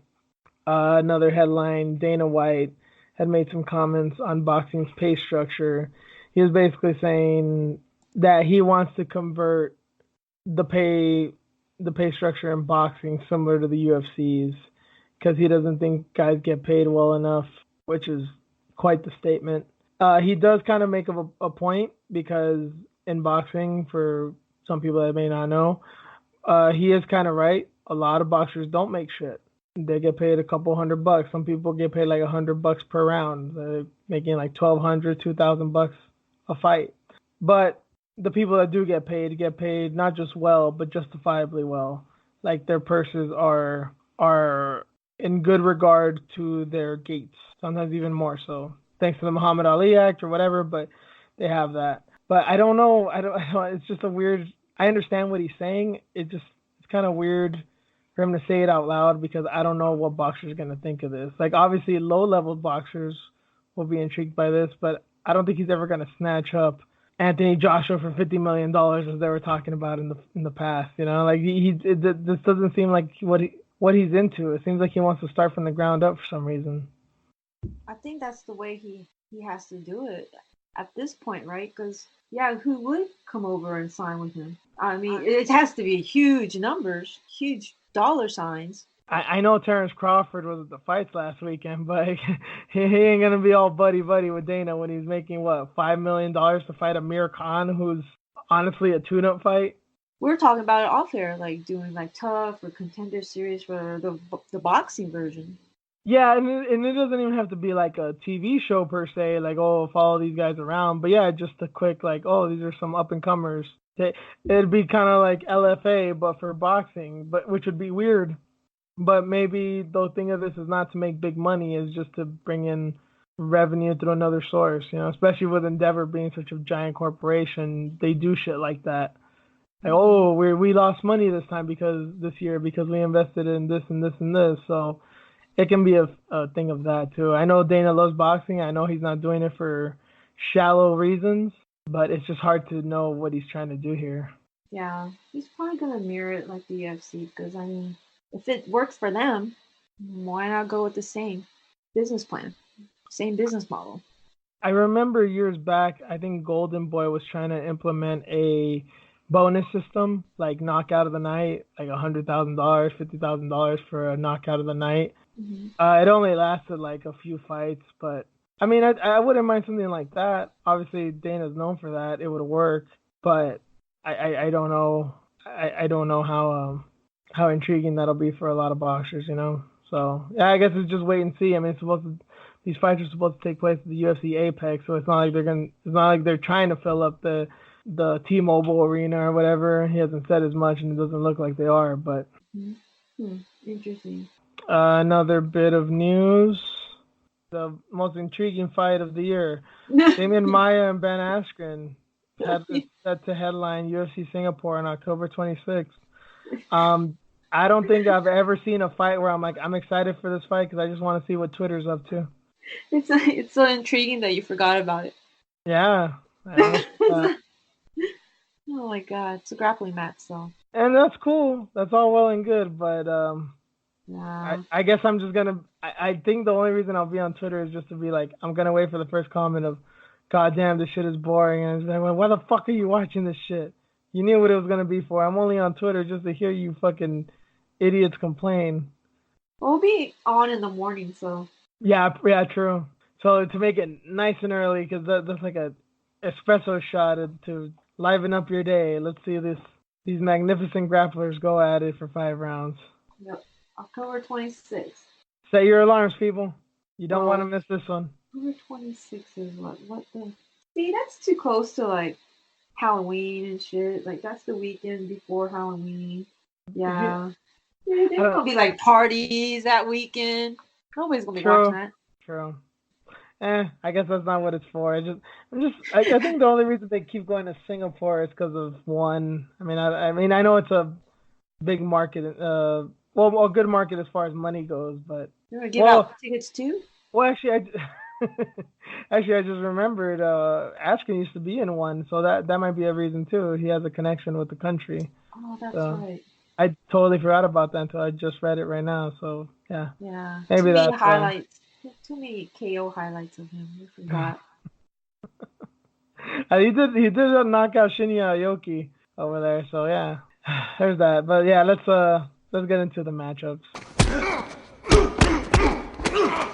First up, it was announced on Saturday, I think right before the UFC 241 broadcast, that Amanda Nunes will be defending her bantamweight belt, and it's going to be a rematch against Jermaine Durandamy at UFC 245 T-Mobile Arena.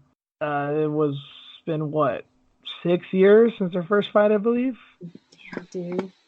Totally different fighters since then. They both improved. One has improved way more than the other, in my opinion. Uh, but what do you think, Randy? You think this is gonna go like the first one, first round TKO for Nunes? Oh man. When I saw this, I'm like, oh, I don't know. I don't know who to go with. It's so tough. GDR is definitely. I think she definitely has something for Nunes. I mean, Yeah. I do not have the balls to pick her to win, especially just on a gut reaction. But I do not think this is gonna be an easy fight for Nunes. No, I don't think so. This is not She's gonna so be. strong too in the clinch, and God, I Yeah, don't and know. that is a real advantage that GDR will have. I mean, I kind of wrote when I wrote my piece about Nunes and Holm, I said that Holm had the advantage in the clinch, and Holm's clinch is nothing like GDR's. So yeah, that'll be very, very interesting. Yeah, it's gonna be a good fight. Yeah, yeah, I agree. And it's 2 days after my birthday, so it should be cool. Oh, right Uh, on. definitely enjoy MMA, especially Nunes, who's probably one of my favorite fighters now on my birthday, so that'll be cool. Next up, JJ Aldrich is going to fight Lauren Mueller. That's set for UFC Tampa, formerly UFC Frisco, RIP, happening on October 12th. I think I've said a few times on here, I'm a big JJ Aldrich fan. Lauren Mueller's cool too. Got no problem with her. Seems like a good fight back for Aldrich. And I'm just a fan. I wanted to just give a shout out to Aldrich because I'm a fan, and I think you like Mueller too, right, Rain? Yeah, I like them both. Yeah, Yeah. dude. This should be fun. This could be like a really technical, kind of boring matchup, or it could be a real scrap. But either way, I'm excited for it. Yeah. Hey, they're trying to fill up that card, huh? Yeah, quite a few women's fights. I think. Oh, this is when Dern's supposed to come back too, right? I know Joanna and Watterson. Yeah, I think Yep. this is the one where Dern's supposed to come back. Did you see that video that Dern posted? No, is it? The, No, I don't know. she experienced some racism at the Huntington Beach, which surprised me. What? What? What? Yeah, Oh, why? What? because her baby was crying. Uh huh. The little girl was crying and crying and crying, and her husband was holding her and trying to take care of her. And I guess somebody above them, they were on the pier or something, and they were down below playing in the water or whatever. And this this woman just was asking questions like, "Is the baby okay? Is everything okay?" And I'm like, "Oh Huh? yeah, my wife's right there. Yeah, the baby's fine." And I guess she came down and confronted the husband. And it was like, "Who are you? Whose baby is that?" And She just thought they question. kidnapped their own baby? She called the cops. Are you fucking kidding me? Yeah, Dern posted it on her Instagram. I'm like, "Are you fucking kidding me, man? In Huntington Beach, really? Come on, man." Shit. Yeah, so I was about to make a joke of a whole Brazilian white thing, and damn, that is yeah, I not feel off. I can't sad. joke about what is. That's not even a thing. I'd be like, oh, that's staged. They're just make. Come, why would Dern have to lie about some shit like that? And No, wow, wow, yeah, that is just so odd and so fucking yeah. fucked up. Just Damn. check it out after this. Like, there's a video Yeah. she talked about it, but yeah, it was just constantly questioning her husband, and even though Dern was right there, a couple feet Is it away, and her? Is her husband Brazilian? I don't. I've I seen a think picture, I but think so. He has a little accent. he's not a white dude. I'm pretty sure of that, right? Yeah, yeah. Yeah. Damn. So, like, God damn it, Weird. man, shaking my head. Like, come on, man. Yeah, that's fucked up. Last matchup, not UFC, Bellator, but Rory McDonald versus Douglas Lima 2 is set for October 26th. I think there's a date on this yet. I'm sorry, not a date, name on this. Bellator something. They haven't set an actual date, but an actual name. I'm sorry, I keep saying date. But well, we've seen the first fight. I think we can all agree Rory won it by the skin of his teeth, and Lima's been looking on fire, and Rory hasn't. So it's just safe to say Lima's gonna become new champion. Yeah, Yeah. I'm laughing. I just hope it's not bad. I mean, I've never been the biggest Rory fan. Sorry. I don't want him to get brutally knocked out, man. If he's been this nice to his opponents, yeah, I know anything can happen, but like shit, Lima's an animal, man. He can fucking knock his head off his shoulders. Right? Oh man, the way he knocked out MVP. Yeah, he Jesus. could easily do it to. I know his legs aren't as skinny as MVP, so there's some resistance there, but still, it could be bad. Dude, crazy. I can't wait. I'm interested in seeing this one. Just to see Yeah, what he says too. Just his demeanor. Yeah, all of that. I just want to see how he responds. And he fought in June. Is this too soon? he's been. You're saying that Sadiq might be fighting a lot. This kid, and it's been 5 round. Not wars, but yeah. Who was it? Who's the guy? Shit, Gracie. What's his name? Yeah, Neiman Gracie. Neiman, yes, Neiman. That was a decent fight, and then the John Fitch fight, a lot of people thought he lost. So yeah, it hasn't been a good go of things. Yeah, 5 rounds for each one. Like, come on. Like, That's a problem. That's definitely taxing your body, yeah. especially with the miles he has. But we'll see. We'll see. Maybe he surprises us all. But that does it for MMA. Let's get into our news story of the week. Headline is Wife in UAE, that's the United Arab Emirates, seeks divorce because husband loves her a lot, doesn't argue with her. This is real, folks. I'm not married. I've never been married, and I'm not a woman. Well, Reen, just go ahead. I don't even know where to start with this. She's a bitch. It just seems like she wants drama. Like, it seems like this guy just does everything for her, cooks for her, cleans for her, like everything. Doesn't yell at her, doesn't argue with her. I guess he ate too much, whatever, gained some weight. Lost She weight. asked him. Yeah, she asked him to lose Which weight. not a lot of people are willing to do, mind you, man or woman. Yeah, probably got too happy because you're in love, whatever. You have a wife, you let loose a little bit, right? We've all been there. So what does this bitch do? Ask him to lose some weight, and he did it, and she's still not fucking happy. Injured himself doing it. That's how hard in the paint this motherfucker went. It's so insane. Here's a quote from her. I need a real discussion, even an argument, not this hassle-free life of obedience. You're a fucking bitch. Hassle-free life. Oh my god, I've never heard anyone complain about a hassle-free life. Right? Like, do you know what I need in this life? More problems. Right. She's just that one chick that wants drama. Please there's gotta be drama.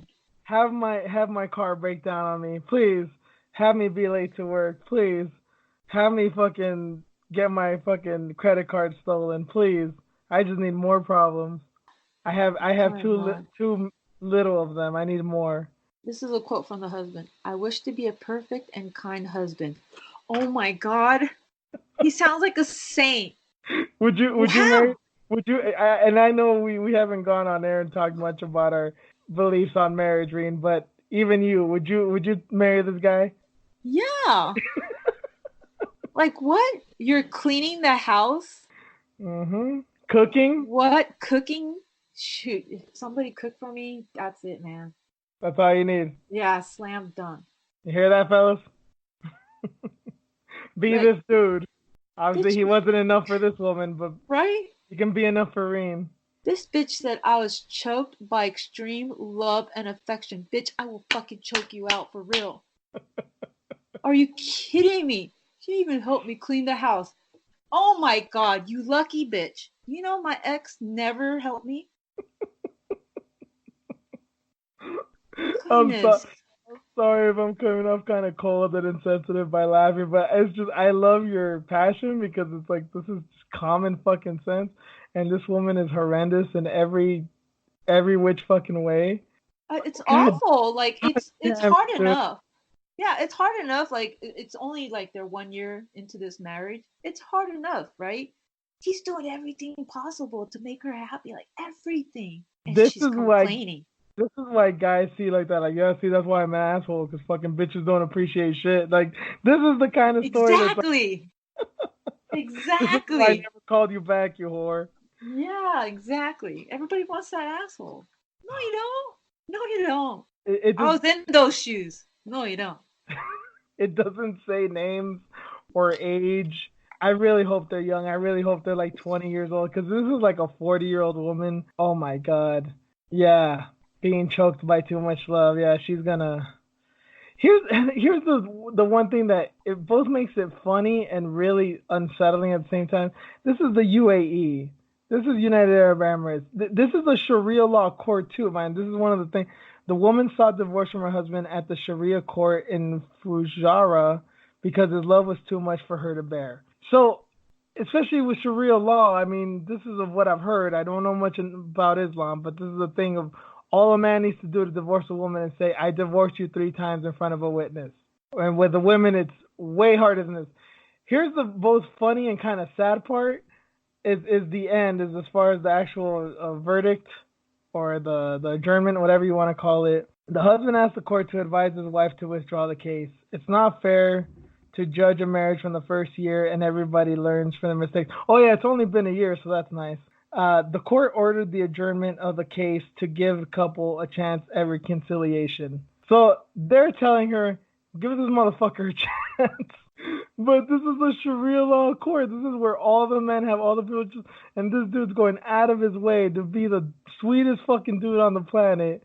And clearly she's really into, I don't know what kind of men she's dated. I don't know what her story is, but Jesus Christ, man. What? Being told what to do, clean the house, cook. I mean, there's obviously something she's missing. Right? Like, have food ready for him at 5 o'clock when he gets home from work. Yep. Like, you're going to have to do all that. You should be doing all that, but nope. Yeah, that is literally, this isn't even us talking shit about Islam or anything, folks. This is the law in a lot of these type of countries. And if they went to a Sharia court and things that we've known and heard about the UAE, where the UFC is going to next month, mind you, yeah, this kind of shit happens there all the time. Women have basically no rights. And she had the best life that most people, even in Western countries, can ask for. Like, nope, more suffering, more torture, more beatings, anything but this fucking awesome life that this man has given me. Dude, she longs for one day of dispute, but this seems impossible with my romantic husband, who always forgave me and showered me with gifts. Must be nice. I'm gonna play this for my girlfriend, man. Like, I mean, I'm not gonna go into details of our relationship, but safe to say we've been in our fair deal of drama, as most people have. And we rarely have arguments. We just, for many reasons, not that we don't disagree, but just we turn the other cheek, or we decide what's important and what's not. We love that we rarely fight, that we have very little drama. It's one of the things that, keeps us sane. And then, yeah, I'm gonna show her this shit, and she might choke me out. And in that case, I'm not even gonna be mad at her, because it's like, you know what? You deserve to take a little stress out before you get a fucking aneurysm. Just for goddamn ridiculous. Yeah, I don't want to slap this girl. Supposed to be a proud feminist, Reen. Come on, this girl's struggling. Respect the struggle. Come on, man. The struggle is real. Wow. Put yourself in her shoes. How would you feel? Oh my God, grateful? After a year, dude. Oh my God. She's just something else. Man, just get away from her. Just divorce her. Just walk away. Obviously, you're not appreciated, so just walk away. Just have her marry some other guy that will beat her and, treat her like shit. You deserve better, sir. And again, we don't have pictures of this. We don't know what this woman or this man looks like. But should they ever come out, there's another article or something with names and pictures attached. I'm sure, sir, you get your pick of many beautiful women in any part of the world that you want. UAE, Europe, America, wherever the fuck you want to go to. Women will be throwing themselves at you. I have a good feeling about that. Yeah, definitely. I'll hook you up with Reen. I don't care. She'll be wanted to meet a good guy. Shit, man. He cooks and cleans. Probably cleans the bathroom. Come on, man. Does the laundry. Probably folds it perfectly. She's pissed off about that. I'm not happy about that. Got all her socks together and everything. Nothing's missing. Fucking complains about that. Goes out of his way to make sure socks don't, get lost. Which might be the most impossible thing on the planet, honestly. Right? Whites are whites, nothing's fucking... No mismatched socks. Yep. Fucking clothes are all ironed and shit. Yeah. So, I mean, I guess if you could take any more away from this podcast, folks, it's just be grateful for what you got, because clearly there's people on this planet that don't. Even when you're in oppressive countries like United Arab Emirates. Unreal, man. People. Maybe that's why they didn't put a picture. If women found out who this woman was, they might fucking kill her. Just out. She'll get stoned. Yeah, they will fucking stone her. Which I don't think I've ever seen women stone other women, but they'll fucking do it. They probably will, man. Like, and they should let them get away with it too. Yeah. Yeah. That'd be a fucking sight to behold. But thank you guys. This has been an adventure, a journey, whatever you want to call it. We're winging this one kind of, but we got a lot of conversation out of it. I enjoyed it. I hope you guys did. I hope you enjoyed it too, Rain. I went on a rant. Yes, in many different ways, but it was shit that needed to be said, I guess. But I want to thank you guys for listening. You can find me at Juice_MMA on Twitter and Instagram. You can find the podcast account at iFoxWithJuice. You can find Reen at Fox with you on IG and Twitter. And give us a rating, like, subscribe, retweet, do whatever you got to do. You can find us on Stitcher, Spotify, Spreaker. You guys know where. But Thank you guys for listening. Once again, we'll catch you all next week. Laters. Bye.